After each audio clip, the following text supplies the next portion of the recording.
마지막으로 여기 해당되는 종목들은 어차피 다 이제 해외 기업들이니까 그냥 영어로 한번 편하게 설명해 주셔도 좋을 것 같아요. We have neurodegenerative diseases, we have psychiatric diseases, and we have epilepsy. 다시요. 영어가 안 되네. 영어가 안 되네. 갑자기.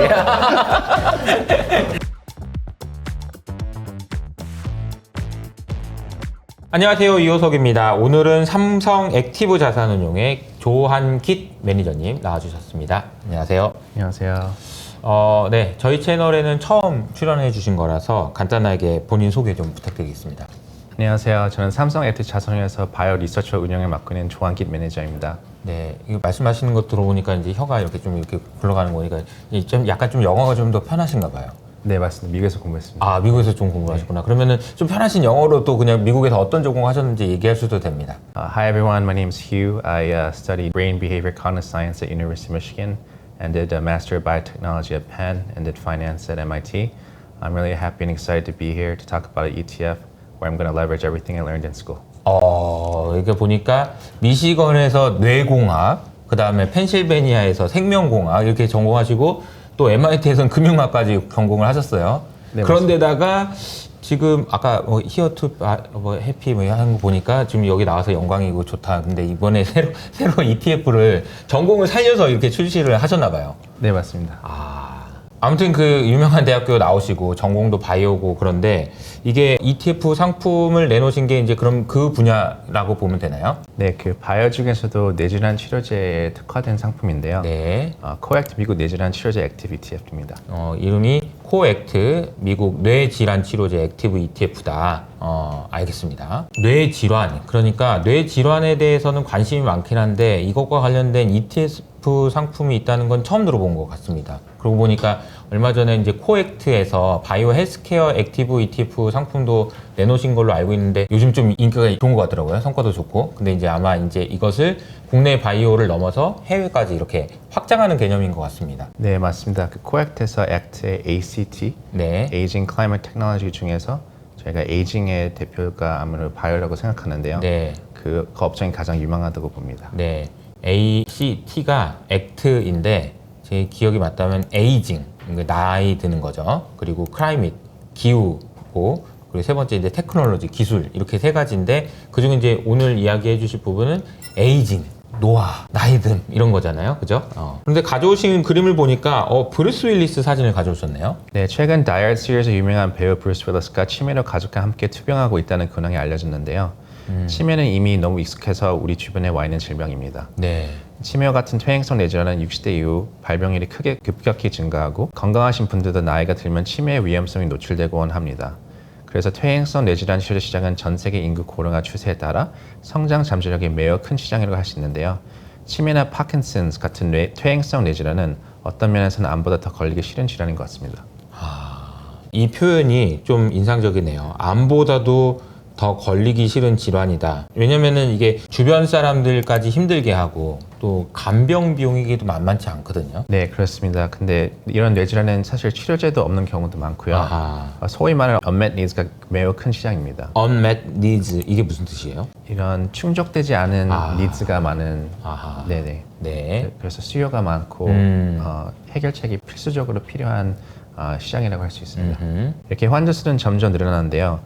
정확한 치료제가 없는 상황인 거죠. 그래서 약의 부작용도 심각합니다. 근데 어느 정도 진행 속도를 늦출 수 있는 치료들이 출시되고 빠른 속도로 관련 기술이 발전하고 있습니다. 그동안 이제 말 꺼내기도 어려운 이야기였는데 이제 진행 속도 자체라도 늘릴 수 있는 그런 치료제들이 출시되고 있다라는 겁니다. 사실 이게 뇌는 우리가 관심도 많고 가장 중요한, 우리 몸에서 가장 중요하다고 볼 수 있는 부분인 것 같은데 이게 뇌와 관련된 치료제가 없다는 것도 새삼 놀랍기도 하고요. 그런데 이제는 진짜 나온 건가요? 네, 맞습니다. 뇌는 단단한 두 개로 쌓여 있기도 하고 굉장히 복잡하고 섬세한 구조이다 보니 영상 촬영 기술들이 한계로 여태까지 파악하기 어렵습니다. 또 뇌 안으로 약물이 투과되기 위해서는 이런 BBB라는 장벽을 통과해야 되는데요. 이게 사실 쉽지 않아서 약이 전달되기 어렵습니다. 최근에 영상 기술이 발달하고 심지어 일론 머스크가 뉴럴링크 프로젝트를 하듯이 뇌에 관한 신비가 언락되고 있습니다. 이제 풀리고 있다는 거죠. 네, 맞습니다. 이제는 뇌질환 치료제가 실시간으로 뇌에 어떻게 침투되는지까지 촬영이 가능합니다. 내용을 들으면 들을수록 이게 흥미진진한 것 같은데, 왜냐하면 뇌 질환의 환자 수는 앞으로 진짜 많이 늘어날 것 같은데, 또 때마침 기술이 발전해서 관련된 치료제도 나온다고 하니까 관심이 안 갈 수가 없을 것 같아요. 그래서 관련된 투자를 한다면은 좋을 것 같다라는 생각은 드는데, 우리가 투자 포인트를 좀 정리를 해보면 좋을 것 같습니다. 네, 투자 포인트를 크게 세 가지 먼저 요약드리자면요. 고령화에 따라 급증하는 치매 발병률이 1번 투자 포인트가 될 것 같습니다.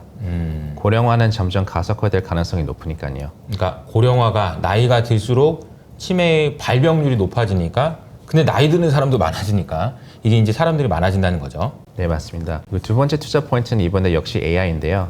AI와 뇌 이미징 기술이 발전하면서 뇌 일부가 아닌 전체에 대한 임상이 가능하게 되었습니다. 아하. 그에 따라 임상 데이터가 빠르게 쌓이면서 블록버스터급 뇌질환 치료제가 앞당겨지고 있는데요. 그러니까 이번에도 또 AI가 또 좋은 영향을 주고 있습니다. 그래서 AI나 이미징 기술이 또 하나의 투자 포인트가 된다. 뇌 블록버스터급 치매 치료제들이 지금 개발되고 있다라는 거네요. 네, 마지막으로는 이런 뇌질환 치료제에 특화된 ETF를 투자하시려면 ETF 이름에 뇌질환이 들어가는 게 좋겠죠? 저희 상품은 현재 상장된 ETF들 중에 유일하게 뇌질환 치료제라는 단어가 상품명에 들어간 ETF입니다.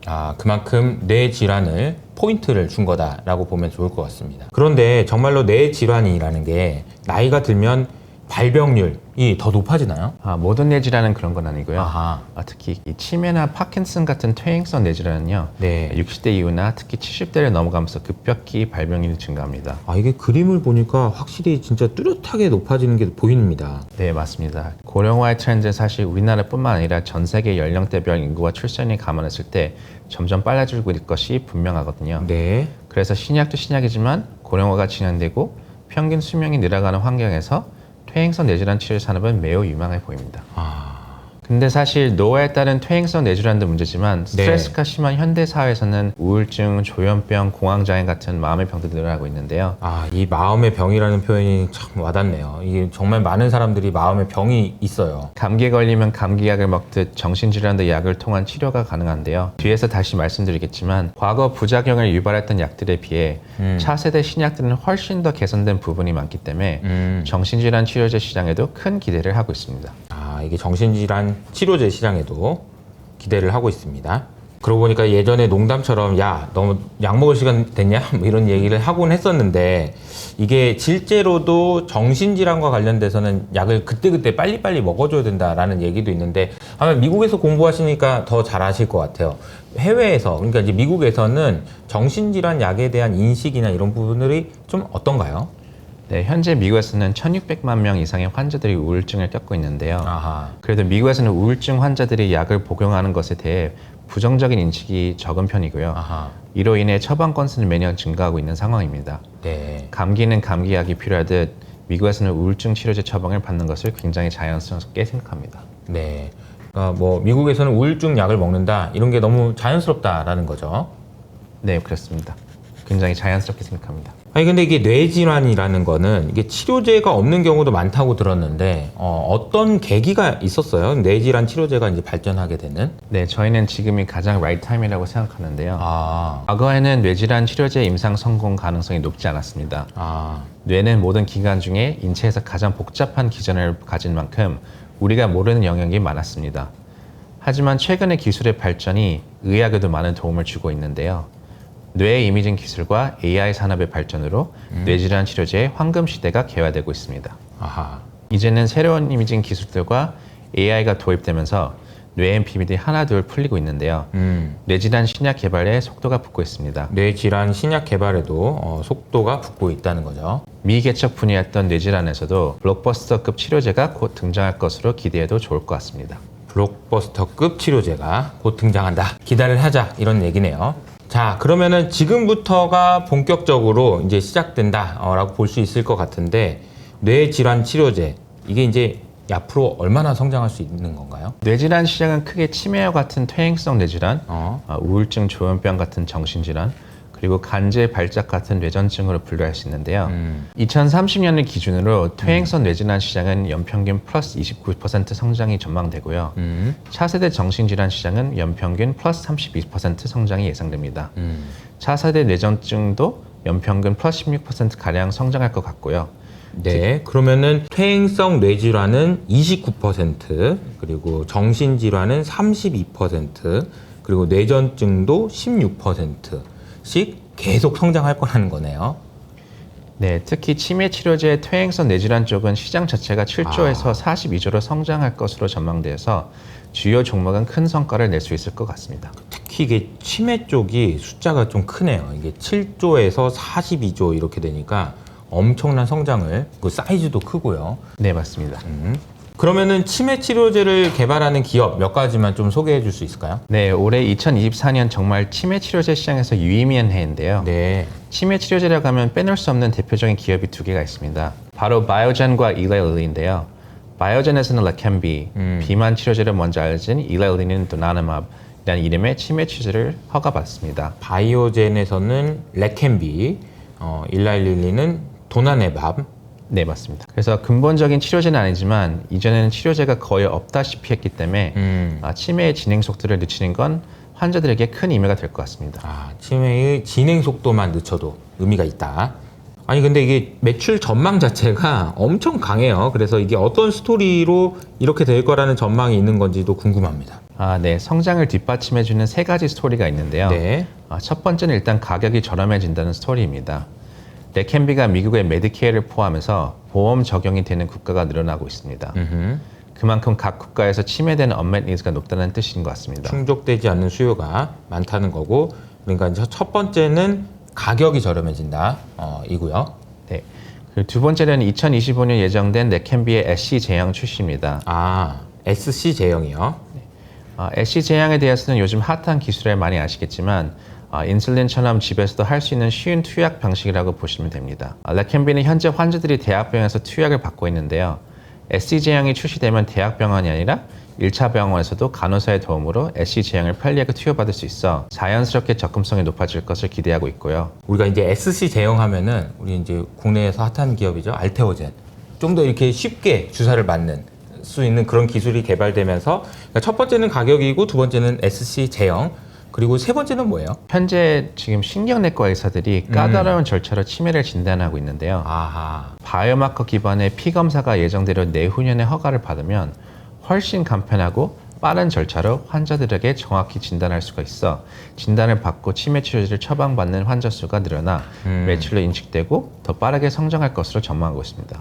그러니까 지금은 치매인지 여부를 판단하기 위해서 신경내과 의사들이 이렇게 해야 되는데 좀 까다롭나 보네요. 근데 앞으로는 피검사를 통해서도 치매인지 아닌지를 알 수 있는 날이 오게 되나 봅니다. 자, 그럼 치매 쪽을 이야기를 했다면 이제 정신질환 쪽 이야기도 좀 해주세요. 네, 정신질환 치료제는 1세대에서 2세대, 3세대를 거쳐 차세대에 많은 발전들이 있었습니다. 기존 정신질환 치료제들은 지연성 이상 운동, 당뇨, 두통 등 심각한 부작용들이 존재했는데요. 차세대 치료제는 졸림, 구토 등 경미한 부작용만 나타나고 있습니다. 아니 기존의 정신질환 치료제는 이게 이것저것 부작용이 되게 많았네요. 근데 이제 요즘의 치료제는 졸리거나 이제 구토 정도의 이제 경미한 부작용만 나타내고 있다. 근데 이제 유효성 측면에서는 좀 어때요? 네, 그 유효성 측면에서는요. 차세대 치료제는 훨씬 더 광범위하게 작동하는 기전을 보유해가지고요. 이 손상된 뇌 전체를 회복하는 기전을 가지고 있습니다. 뇌 전체를 회복시키는 거라서. 네. 그래서 차원이 다르다고 할 수 있습니다. 그래서 시장에서 차세대 정신질환 치료제가 기존의 치료제보다 빠르게 대체할 것 같아요. 차세대 정신질환 치료제가 기존의 치료제를 빠르게 대체할 수 있다. 이런 이야기들이 나오고 있는 것 같습니다. 자, 그러면 이게 뇌전증 분야에서는 어떤 투자 대상이 있을까요? 네, 아마 국내 바이오에 투자하는 분들 중에 뇌전증이라고 하면 SK 바이오팜이 문득 떠올 겁니다. 맞죠. UCB의 빈팩과 경쟁하고 있는 에스콜피를 잘 아실 텐데요. 이처럼 뇌전증 시장은 이전엔 대체로 성인 뇌전증 시장이 특화되어 있었습니다.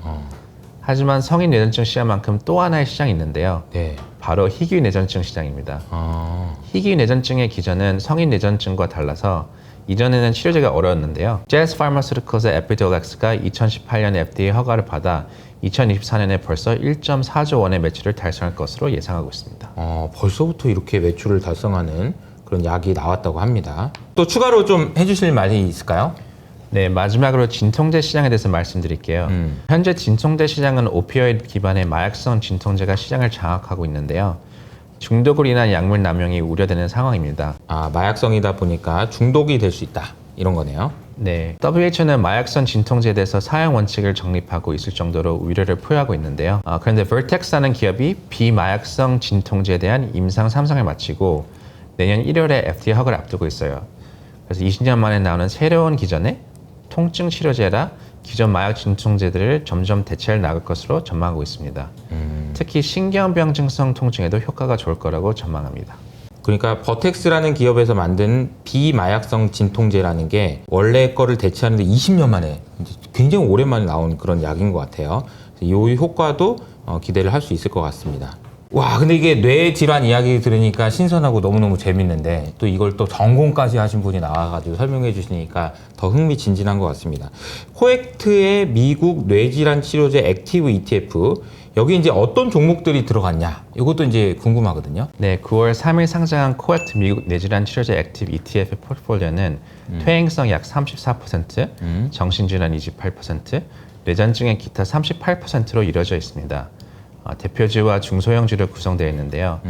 저희는 뇌질환의 큰 트렌드를 따라 대표주로도 투자하고 중소형 중에서도 임상 리스크를 잘 관리해서 주요 이벤트 투자에 알파를 창출할 예정입니다. 네, 이게 앞서 말씀해 주셨던 퇴행성이 34%, 정신질환 관련이 28%, 뇌전증이나 기타를 38%를 이제 포트폴리오에다가 담아 놓으신 건데요. 이제 원래 영어가 훨씬 더 편하신 분인데 한국말로 하시느라고 진짜 고생을 많이 하셨어요. 연습도 진짜 많이 하신 것 같은데, 마지막으로 여기 해당되는 종목들은 어차피 다 이제 해외 기업들이니까 그냥 영어로 한번 편하게 설명해 주셔도 좋을 것 같아요. 그러니까 어떤 종목들이 있는지 한번 설명해 주시면 좋을 것 같습니다. We have neurodegenerative diseases, we have psychiatric diseases, and we have epilepsy. 다시요. 영어가 안 되네. 영어가 안 되네. 갑자기. In neurodegenerative diseases, we have Eli Lilly and Biogen. And in psychiatric diseases, we have Bristol Myers Squibb, Teva Pharmaceuticals, Neurocrine Biosciences. And finally, in epilepsy and others, we have Vertex Pharmaceuticals representing pain. And for epilepsy, we have Jazz Pharmaceuticals. 영어로 말했지만 이제 자막을 들어갔을 거니까 확인이 가능하실 것 같고요. 어쨌든 해외 종목에 대한 투자를 많이 하시니까 또 영어도 잘하시고 그래서 훨씬 더 믿음이 간다랄까요? 뭐 그런 느낌이 좀 드는데요. 오늘 굉장히 어려운 주제, 뇌라는 것이 진짜 어려운 주제인데 설명해 주시느라 고생하셨고요. 오늘 이야기를 들어보면서 저도 생각이 들었던 것이 고령화가 될수록 뭐 치매라든지, 그리고 이제 많은 분들이 앓고 계시는 우울증이라든지 이런 질환을 치료할 수 있는 치료제, 그리고 이제 그런 기업들에 투자할 수 있는 투자처가 나왔다는 것에 대해서 되게 기쁘게 생각하고 많은 관심을 가져주시면 좋을 것 같습니다. 지금까지 삼성 액티브 자산운용 코액트 조한김 매니저님과 함께했습니다. 감사합니다. 감사합니다.